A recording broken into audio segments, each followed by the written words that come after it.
Jonathan Kuminga reportedly seeking a 5-year, $224 max contract.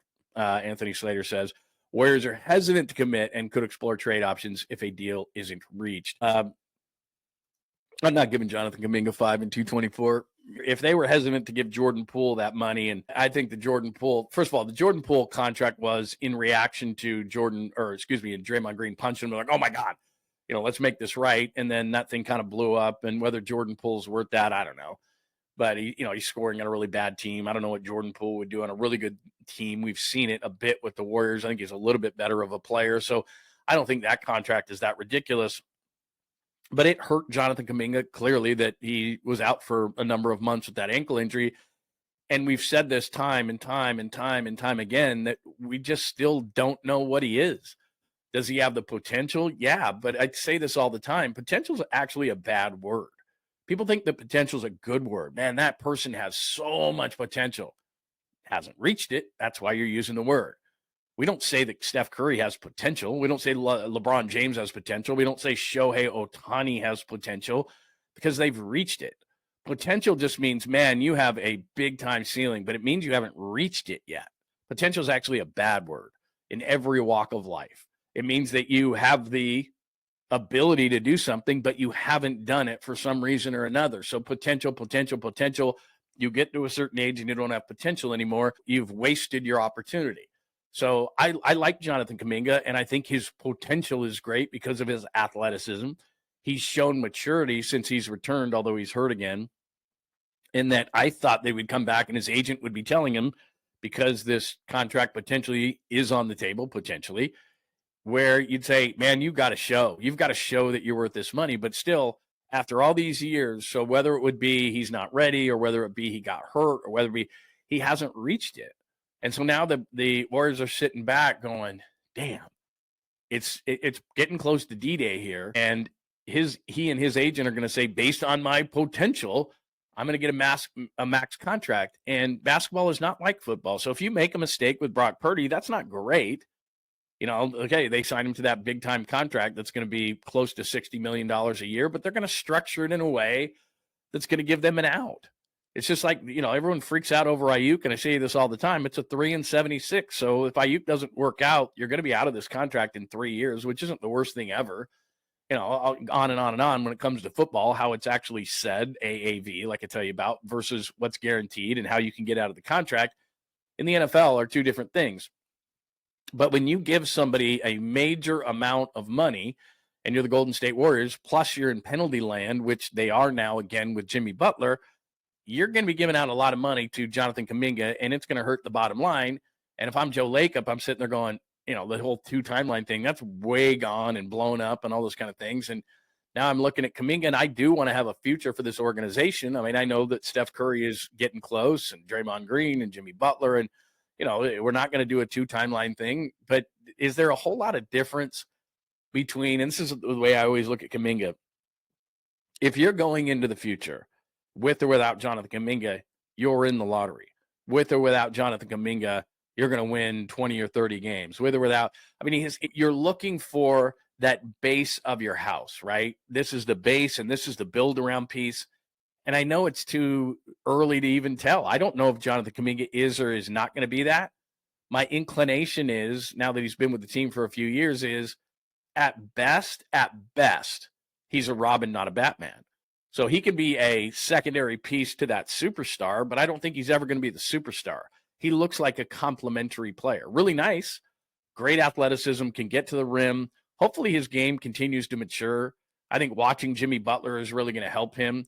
I could be 100% wrong. He could mature into a guy. What is he, 22 years old? He can mature into a guy in the next few years that could be the guy. But it just seems like there's certain guys like this, and I've told this story before many times. But when I was up in Portland, Rasheed Wallace was being hailed as a number 1 type of a player, but that just wasn't his mentality.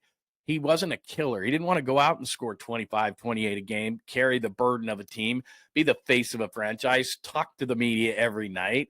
And I know we're spoiled with Steph Curry, but it just doesn't seem like, and you can use like the American Idol as kind of the backdrop of something like this, or the example, where it's like, do you see Jonathan Kuminga, if you close your eyes, do you see Jonathan Kuminga not only scoring 25 and grabbing 10, but also like commanding a microphone and being the leader and being the Steph Curry type. And just because everything that should go along with a max contract is, okay, you're the next. You're the next. I know this is a hard comparison to make, but you're the next Steph Curry, which is, I don't expect you to be the perfect CEO of a basketball team, but you're going to lead and you're going to take guys under your wing and you're going to be the guy at the press conference and you're going to say all the right things. And there's a lot of responsibility that comes along with that. You're a pure number one. You're the Batman of the team. You're the CEO of the franchise. Do you see that in Jonathan Kuminga? Because I don't. And it's not a knock on the guy. I think he could be a tremendous Robin. I think he could, he could average 20. He could average 10. He could be a stopper on the defensive end. He does have that athleticism. It's a maturity thing right now with him. And from what I've heard behind the scenes, at times it's a coachability thing. It's an ego thing. I don't see him as that. And it doesn't mean that every player that you max out has to be that. But one of the reasons to make the Brock Purdy comparison again is I see him as a CEO of a franchise, of saying the right things, of doing the right things, of being a leader. We hear from a guy like Trent Williams, where from day one, he walked into that huddle and here's this guy who's kind of meek. I mean, when we do interviews with guys from training camp every single year. Last year, when we were talking to Brock Purdy, he stares at the ground. He stares down like he's a little bit like, but then you get him in a huddle and he's like, man, he commands it. Or you get him in front of a microphone after a game and he commands it. He's a little uncomfortable in one-on-one type of situations, but you get him in, and most people are the opposite of that. One-on-one, they can be really, and then they get him on a stage and say, Purdy's kind of the opposite of that. So he's a CEO type. You can just tell. I don't think Kuminga is. Do you have to be that? It'd be nice. Because if I'm Joe Lacob and I'm going to max out Jonathan Kuminga, I want you to be the next. You watched Steph Curry. It doesn't mean you have to be him. He had a different kind of an upbringing. He was in an NBA family. He understands. He's been around it. It doesn't intimidate him. I don't see Kuminga as that. Now, could he grow into it? I guess so. But on and off the court, I see him as maybe a number two. Do you max guys like that out? Yeah, you do. You do, but then you're still looking for that guy. So that's, I guess, my overall point is, let's say in the offseason they move him just because they're not comfortable in giving him a max contract. They're going to run it back with Jimmy Butler next year. There's very little to any drop off to Steph Curry's game. Draymond Green can play at a really high level because his game is based on basketball knowledge. Is not based on jumping out of the gym. And actually, Draymond Green has gotten a little bit better offensively, hasn't dropped off defensively. He is certainly a player who is in the conversation for Defensive Player of the Year. I think it's going to be Daniels, the kid in Atlanta, but still, he's in the conversation and should be. So they've got another year with this team. So if you look at it just in the short term, I say to myself, okay, Butler's going to be there, Green's going to be there, Curry's going to be there, at least I think for the next couple of years. So where does that leave Kuminga? Do you max him out? I would really struggle with it if I was Joe Lacob. I'd just be like, do I max this guy out and into the future, and he's going to be my guy? If I was sitting in the room with Joe Lacob and helping advise him, I would just say, where are we going to be with and without him? So Steph's gone, Jimmy's gone, Draymond's gone. What's Jonathan Kuminga? He's a really nice player that I'd like to have on my team, but he's not my next franchise face. I just don't see it. He might not even be the Robin. He might be like Jimmy Butler's the third guy right now, or Draymond's the third guy, however you look at it. He might be that kind of a guy. Really, really, really, really good glue type of piece. Now he's going to score more and do all those kind of things. He can do a number of different things, I think, eventually in his career. But is he going to take over a game and score 55? He's going to then go to the podium afterwards and give his teammates credit. And I don't know. I don't see it. And so I guess that's what I want out of my max guy, even though there's a lot of guys that are maxed or close to it in this league that aren't even close to that type of a CEO type that are the whole ball of wax. But I would ask Joe Lacob, or say to Joe Lacob, if we move this guy for another really good piece to help us around, let's say they don't win a championship this year, which it's unlikely they do.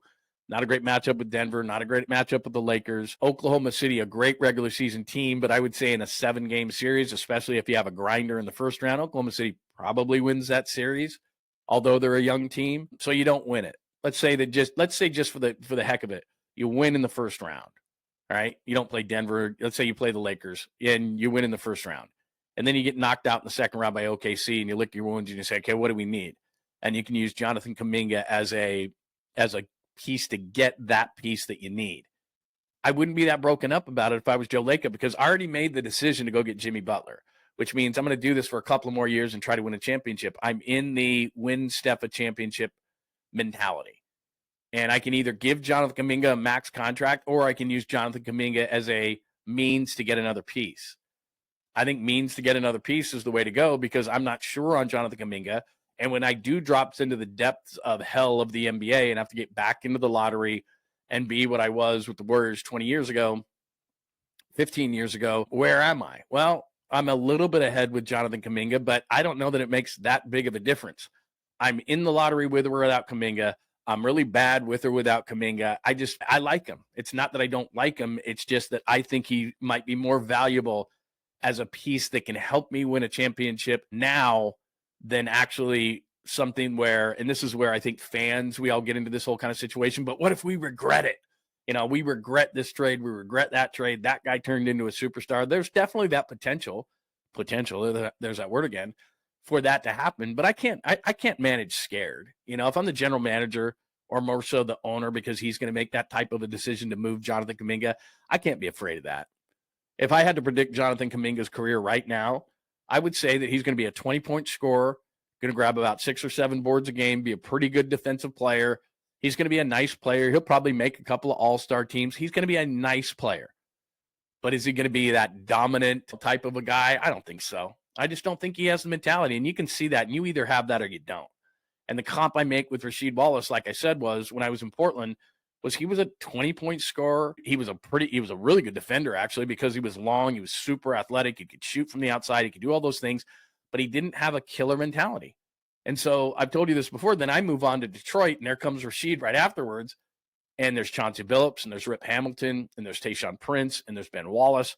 And there's all these guys on the Pistons where Rasheed Wallace could kind of just mesh into the team. He didn't have to be the man.